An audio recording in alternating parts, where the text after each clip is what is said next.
is my personal life and my working life were so close. And because of the shows, there's such a way to express what I'm feeling. Did you move out of London? Did you settle in Paris now? I stayed both. I'm here for 6 months and London 6 months. All over.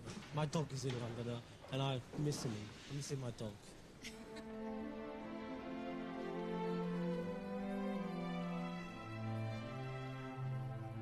Traveling between the two cities to do Givenchy and McQueen, of course, it would take its toll.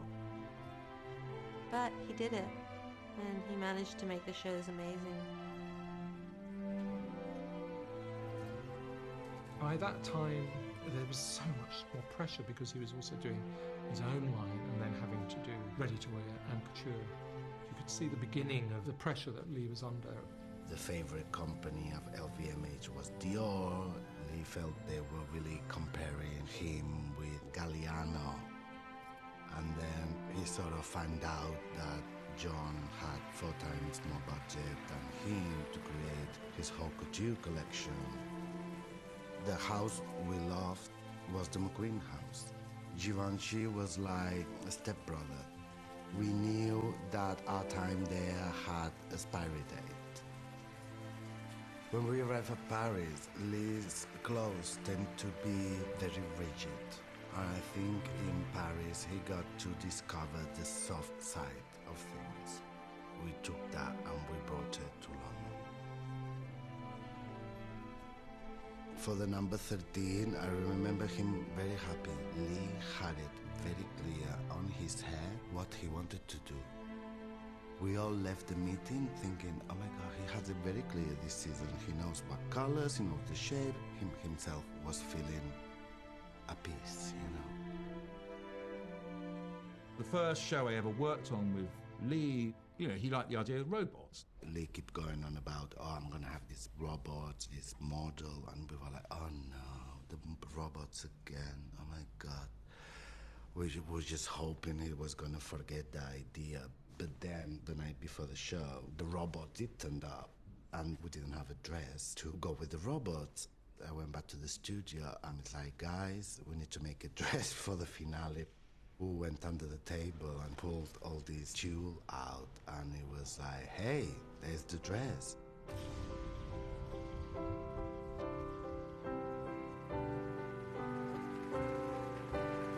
They told him it was impossible, and he said, no, it's not, you can do it. And that's what Lee did for people. He made them do the impossible. You've got some technicians down to operate the robots, and Lee was saying, oh yeah, let's make the robots do more of this. And so Lee's directing these robots like they're actors, and consequently you end up with this incredible choreography, her spinning. You had Shalom Harlow there, and these 2 robots going around. And the thing is, the robots looked like they were a mind of their own.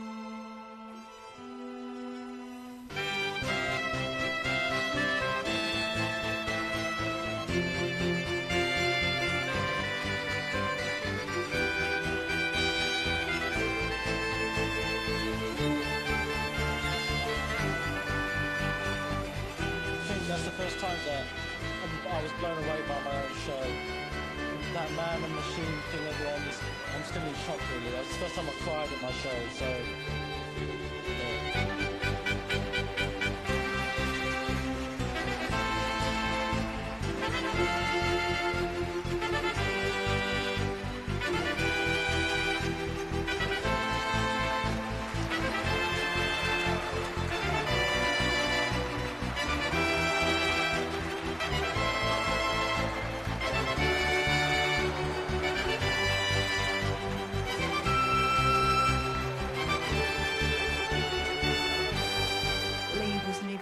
Dream. He would never have given the work up as hard as it was because you get that one chance in life. First time I knew that Lee was actually getting very famous is when some stranger came up to us in the supermarket and asked for his autograph. And I remember him saying to me, oh my God, that's so scary. And I realized then that something was happening. He was breaking outside of fashion and becoming famous. That whole celebrity thing and people chasing after him, because you got the feeling he was saying, this is not the important thing. This fame is nonsense. You know, what the important thing is what I do. Sometimes wish he just had a normal life and that he could just be a normal person in terms of not having that pressure of everything at such a young age. I knew Lee when he had nothing but a rubbish bin full of clothes, so I saw very quickly him become a millionaire and more. And the more money he had, he seemed to be more unhappy. Because with the money came drugs, and that was a sad thing. Took it made me look at things in a really clear light and an honest light. When I was looking for walls, to tell you something, something I had to give. That is a bad thing to say. No, I'll change myself as well. When did it become bad? Well, it became bad when the pressure became too much for him, and he obviously started dealing with it in ways he shouldn't have, unfortunately. And with it came an aggressiveness, a kind of anger, a sort of paranoia. But he's still in great clothes, but the personality changed. You know what I mean? And all the hard work I do 10 collections a year, and it's hard work. I didn't go to Givenchy, they come to me. So I got really upset when people started saying I was going to get fired, when it wasn't true. So, sod the lot of you, I do what I like.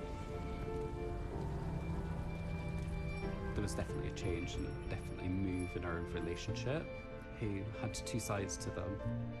He could come in a super cool mood, like full of laughter and that, or it could be a devil crossing the door. He was obviously a very troubled person, and the darkness created this amazing creativity and genius artist. I had a tattoo, say McQueen on my arm, and I got covered up, and I think when he found out, that was kind of like the end of everything. Lee was a romantic, and I think that he flirted always with the idea of love. I'm not sure whether he ever achieved it. The big thing in his life that he was in love with was his work. And also, he didn't trust anyone. He thought if the boyfriend is not here, it's because he's with someone else, and that made him suffer a lot. People forget what fashion's always been about, and it's about attracting a mate, it's about sexuality, it's about showing a person who you are. I'm sorry if you think I'm stupid. Even I'm chubby and I would like to look smaller. I mean, let's be realistic here. When I heard that life was such I was in the thick of the evil side of fashion you could ever be in. It's just a fucking mad period in my life. And you know, when he changed his appearance, he said, I changed myself. It was the wrong thing to do because I completely lost touch with who I was. What was it, 10 years from Lee, little Lee McQueen, sat in the corner of my studio sewing away, to this svelte figure dressed in comme des garçons, you know, having to become something he didn't really want to be, this sort of persona, this Alexander McQueen.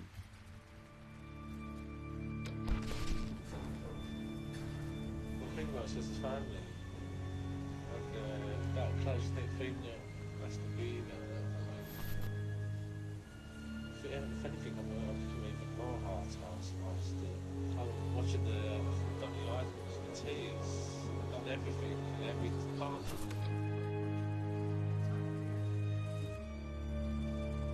it. 6 in the morning. No, don't do that to her.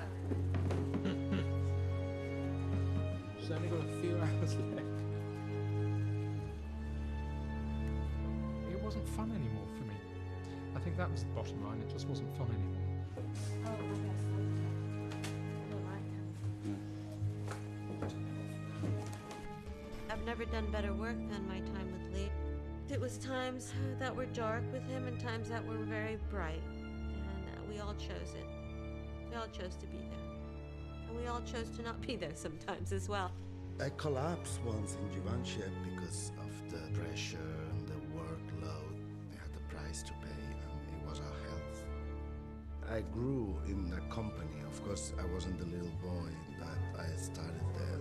As I grew up, I realized that I was feeling like I was a little bit claustrophobic of the situation. Sebastian! Oh, Sebastian's Come on, you ugly bitch. full devotion to the McQueen house, looking after his dogs, endless hours of working and weekends either working or socializing with Lee. We were going also on holiday together. I even know how to fake his signature, you know. I was feeling like trapped, even if I loved what I was doing. I tried to speak with him, and that didn't end up that well.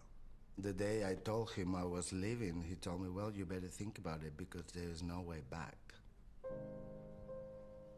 And I left, and it was really sad, you know, my leaving, you know, it was no one came to, after all the work I've done, and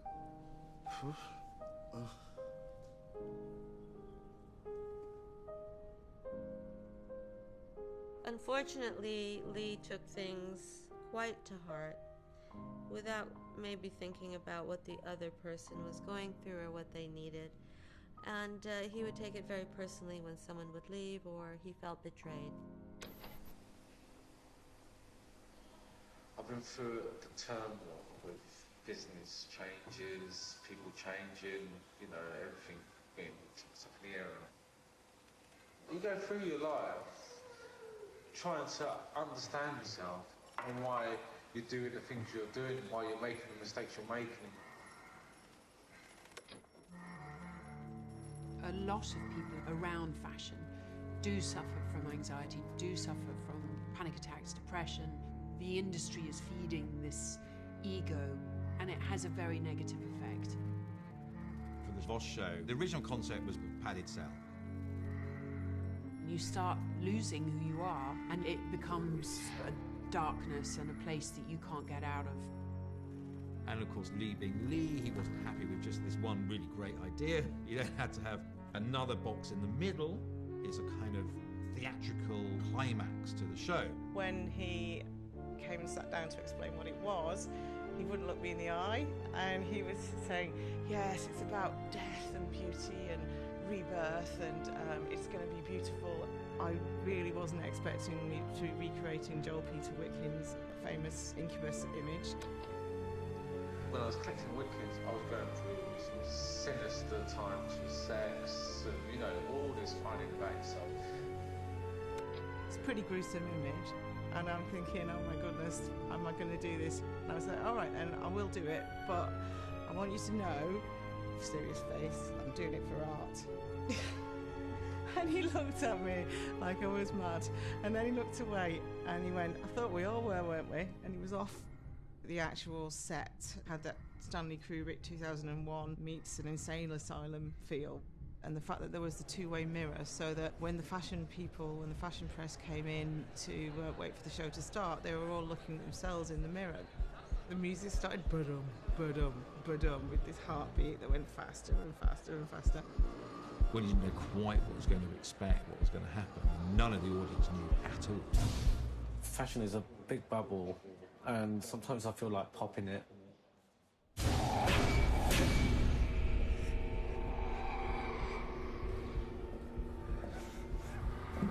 Then when the show starts, boom, to see inside, the models can't see the audience at all. It was suddenly a much more kind of voyeuristic thing. The bandages that you put on the models' heads, so it had that slight feeling of unease and sickness and bedlam feel about it.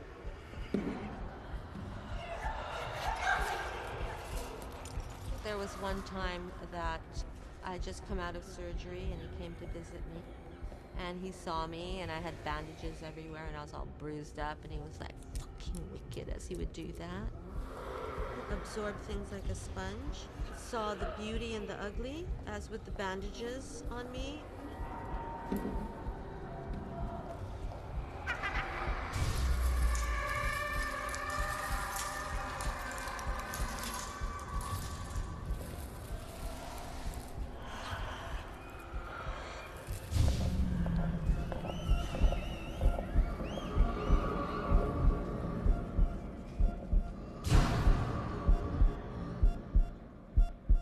life isn't perfect, and we're not all perfect. We're not all size 0 models, and but there is beauty within the eye of the beholder.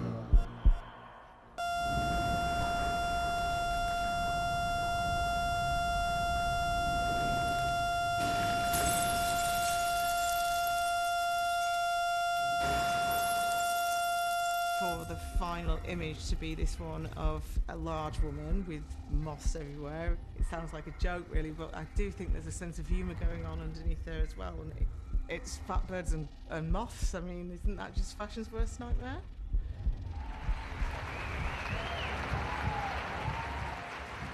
Every season, whose collections do I look at, and whose collections am I jealous of, in a sense, and whose collections do I think are absolutely amazing? Tom was literally God in the industry.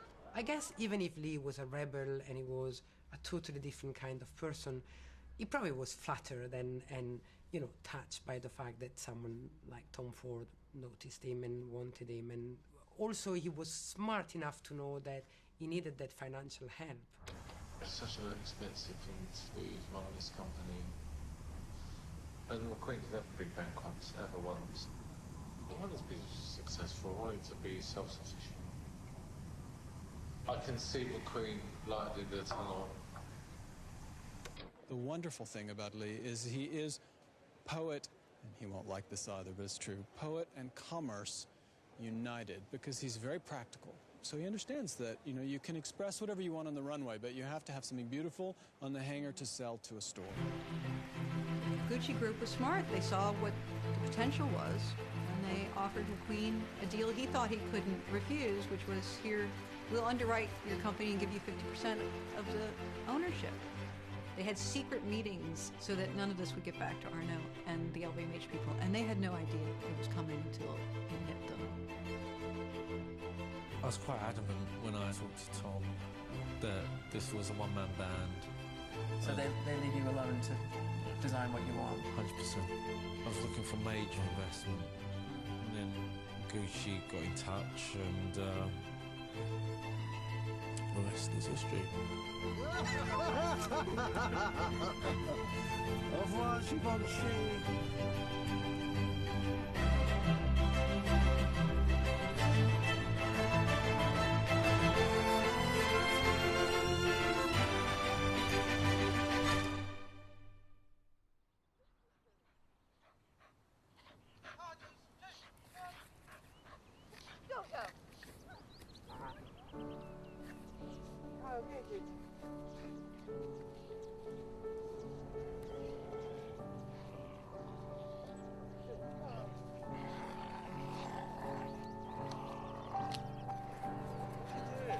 I have an infinity with the sea. I don't know, maybe because I'm Pisces, and when it rains and it snows and you near the sea and you can hear the waves.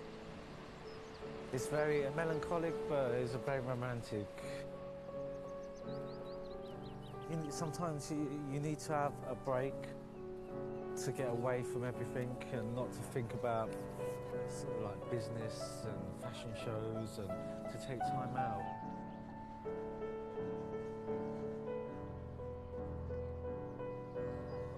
I have to be surrounded by nature. This is older than the house. This is over 400 years old.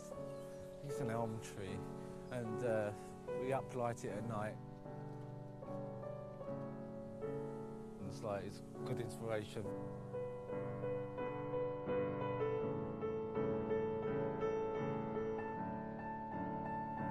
All my friends come here, and we have the fire on, and we watch DVDs and listen to music, and it's nice and relaxing.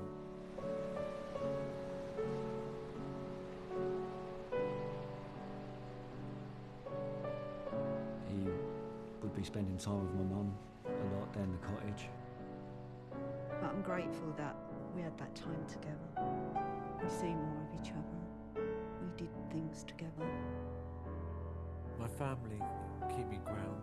A fashion that can be a very superficial business. When I started in London, there was nothing like this. It's as close as we can get to haute couture in England. You know, all the people here are students, and it's like training them up and giving them that initial step into the world of fashion. Lee knew from when I was a little boy that I loved to draw, and I was always very artistic. A lot of time had passed, and I was working at a rubbish tip, and Lee had the position for a textile designer on menswear, and that's when he took me on. Lee was really happy having me there, firstly on the creative level, but secondly just having something that reminded him of his past and his childhood. Okay. There was a period when it wasn't so good, and I had a lot of angst, and it was kind of hard. There was a lot of confliction in my head with doing a job that I didn't particularly want to do, which was Givenchy. But I think I've come to a stage where I just accept this is my life, this is what I was born to do.